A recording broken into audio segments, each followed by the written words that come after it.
Hello friends. So today we will going to discuss about a second very important topic in the pharmacology, and that is cholinergic drugs. So first of all we are going to discuss about the classification of cholinergic drugs. So what are the different classes of cholinergic drugs that we have? So there is total two class of cholinergic drugs. The first class is known as cholinesters, and the second class that is known as alkaloids. So the first class cholinesters, there are total 4 drugs. First one is acetylcholine, then methacholine, betanicol and carbachol. And the second class, that is alkaloids, there are only 3 drugs: muscarine, pilocarpine and ericoline. Now we are going to discuss about the action of cholinergic drugs. The first action of cholinergic drug is on heart rate. It will decrease the heart rate and it will decrease the force of contraction also. Second action of cholinergic drug is on blood vessel. It will dilate the blood vessel and that will causes the fall in the blood pressure. The third action of cholinergic drug is on glands. It will increase the secretion of gland. The fourth action of cholinergic drug is on eye. It will causes contraction of circular muscle of the eye. Thereby it will reduce the intraocular pressure in the eye. So it is indicated in a very important disease that is known as glaucoma. And the fifth action of cholinergic drug is on smooth muscle. It will causes the contraction of smooth muscle and that will lead to 3 important action in our body. The first action is increase in peristalsis of gastrointestinal tract. Second one is there is a voiding of urinary bladder. And the third action is contraction of bronchial smooth muscle. And by contraction of bronchial smooth muscle, it is contraindicated in a very important disease that is known as bronchial asthma. These are all the muscarinic action of the acetylcholine. So basically there are 2 types of receptor of acetylcholine. The first one is muscarinic receptor and the second one is nicotinic receptor. First one, muscarinic receptor, we have discussed the muscarinic action. There are total 3 types of muscarinic receptor, M1, M2 and M3. There are total 2 types of nicotinic receptor, that is NM and NN. Okay, so 2 types of nicotinic receptor and 3 types of muscarinic receptor. Now we are going to discuss about the nicotinic action of cholinergic drugs. Total 2 nicotinic action of cholinergic drug. The first one is stimulation of autonomic ganglia and the second action is contraction of skeletal muscle. What are the uses of cholinergic drugs? So uses of cholinergic drugs, first of all we discuss the use of betanicol.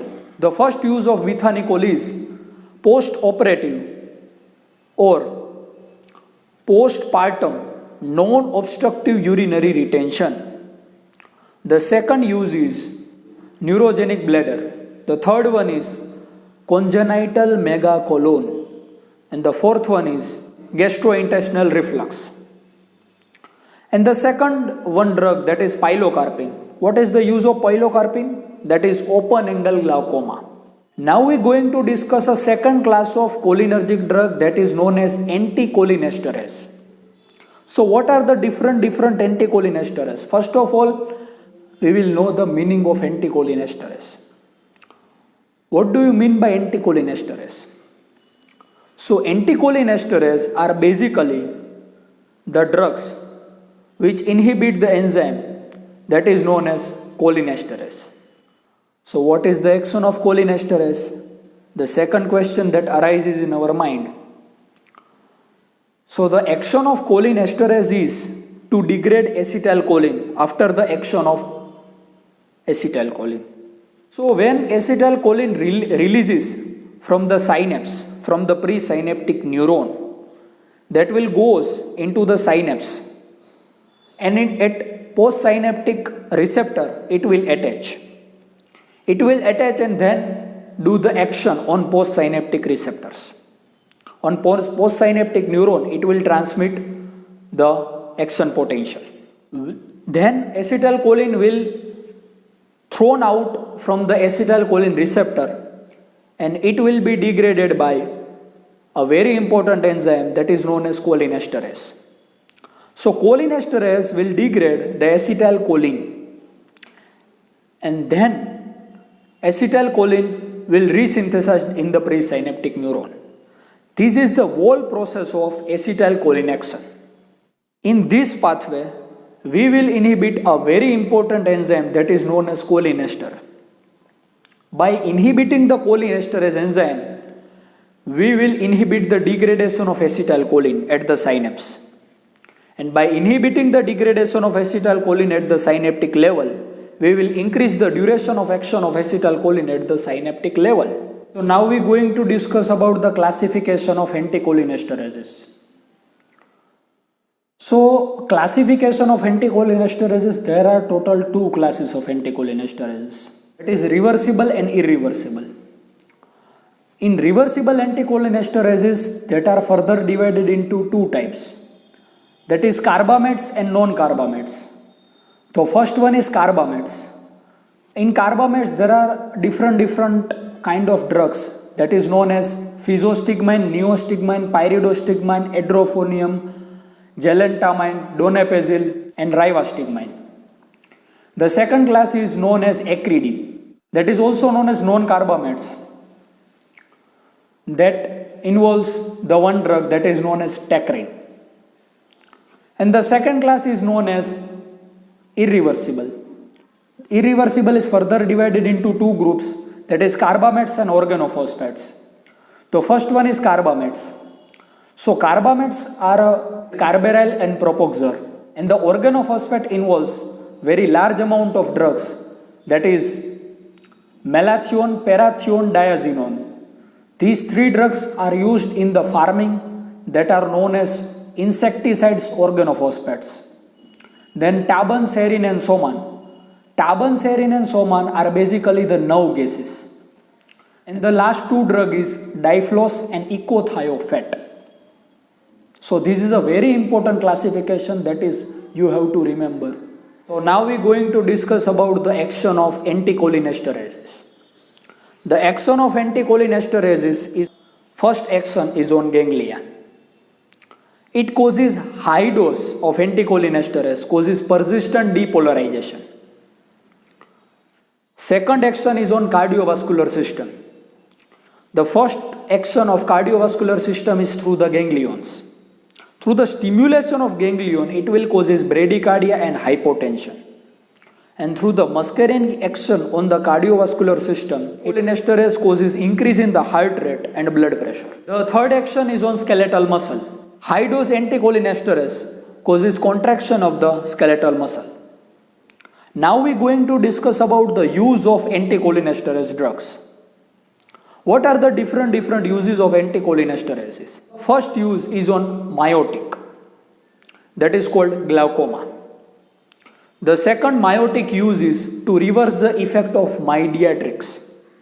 And the third meiotic use is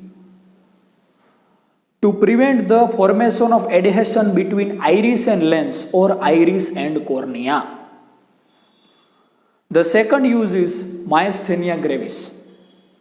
The third use of anticholinesterase drug is post-operative paralytic ileus or post-operative urinary retention. The fourth one is belladonna poisoning. The fifth one is tricyclic antidepressant or antihistaminics or phenothiazine overdose, because they are anticholinergic drugs that will decreases the effect of acetylcholine, that will inhibit the cholinergic action. When there is this drug in overdose in our body, we have to give anticholinesterases to restore the cholinergic actions. The next action of anticholinesterases is cobra bite, and the last one is post-operative decurarization. Last action is Alzheimer's disease. Now we are going to discuss about the last topic in the cholinergic drug, and that is anticholinesterase poisoning. So there are some compounds that we already discussed in the classification, that is malathion, parathion, diazinon. These are all the compounds that will causes self-harm. So basically these are all the compounds that are exclusively used by the farmers for the purpose of insecticide. Many of the times the farmer ingest this type of substance accidentally or intentionally to causes the self-harm. These substances in higher dosages or in the small minor dosages that will produce some kind of signs and symptoms in our body. So let us discuss first of all the signs and symptoms of anticholinesterase poisoning. So the different signs and symptoms are there. The first one is irritation of eye, then lacrimation, salivation, sweating, there is increase in the heart rate, there is increase in the force of contraction, breathlessness, fall in blood pressure, muscular fasciculations, respiratory paralysis, then excitement or tremor, and finally very high dose can lead to coma and death also. So what is the treatment of anticholinesterase poisoning? First of all, remove the further exposure of the poison. Take out the clothes of the patient which is exposed to the anticholinesterase. So remove the clothes. Second one is maintain the patent airway and airway ventilation of the patient. Third one is give the supportive measures, that is maintenance of blood pressure, there is a hydration, and there is a control of convulsions with the diazepam like drugs. And the last action and the foremost action is taken by us, that is specific antidote administration. So what are the specific antidote of administration? What are the different specific antidote for anticholinesterases? There are mostly 3 antidote of anticholinesterases. The first one is atropine. Atropine is a very important antidote of anticholinesterase. The second one is pralidoxime, and the third one is diacetyl monoxime. I have covered all the different aspects of anticholinesterases and cholinergic drugs. सो अगर आपको ये video अच्छा लगा हो तो आप इस video को लाइक कीजिए, शेयर कीजिए, और अगली वीडियो सबसे पहले आप तक पहुँचे इसके लिए इस चैनल को सब्सक्राइब कीजिए। तब तक के लिए बहुत बहुत धन्यवाद।